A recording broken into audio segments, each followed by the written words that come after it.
Hebrews 11:6 വിശ്വാസം കൂടാതെ ദൈവത്തെ പ്രസാദിപ്പാൻ കഴിയുന്നില്ല. ദൈവത്തിൻ്റെ അടുക്കൽ വരുന്നവൻ ദൈവമുണ്ട് എന്നും തന്നെ അന്വേഷിക്കുന്നവർക്ക് പ്രതിഫലം കൊടുക്കുന്നു എന്നും വിശ്വസിക്കേണ്ടതല്ലോ. ഹീബ്രൂസ് 11:6 നമുക്ക് വിശ്വാസമുണ്ടെങ്കിൽ ദൈവമുണ്ടെന്ന് വിശ്വസിക്കണം. വിശ്വാസം എന്ന് പറയുമ്പോൾ നാം ചോദിക്കുമ്പോൾ, നാം യാചിക്കുമ്പോൾ കർത്താവ് അത് തീർച്ചയായിട്ടും തരും. ദൈവഹിതപ്രകാരം നമുക്ക് ലഭിക്കുമെന്ന് വിശ്വസിക്കണം.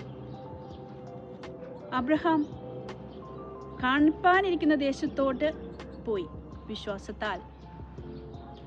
സേറ തനിക്ക് വാഗ്ദത്തം ചെയ്തവൻ വിശ്വസ്തനെന്ന് വിശ്വാസത്താൽ എണ്ണി. നോഹ വിശ്വാസത്താൽ പെട്ടകം പണിതു. രഹബ് എന്ന സ്ത്രീയും വേശ്യാസ്ത്രീയും വിശ്വാസത്താൽ നീതിമാന്മാരുടെ പട്ടികയിൽ നശിച്ചു പോകാതെ എത്തപ്പെട്ടു.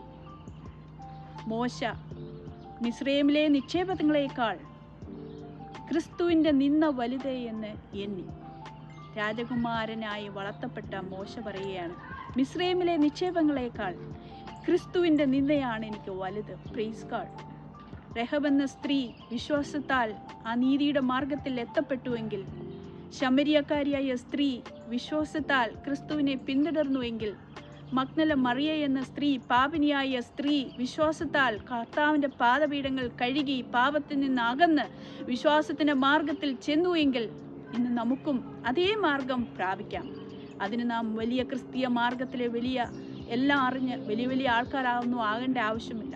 രഹബ് എന്ന വേശ്യയായ സ്ത്രീ, ശമരിയക്കാരിയായ വേശ്യയായ സ്ത്രീ, മഗ്ദല മറിയ എന്ന വേശ്യയായ സ്ത്രീ, പാപിനിയായ സ്ത്രീ യേശു കർത്താവിനെ പിന്തുടർന്ന് വിശ്വാസത്തിൽ എത്തിയെങ്കിൽ നമുക്കും എത്രയോ പ്രാവശ്യം അത് ചെയ്യാം.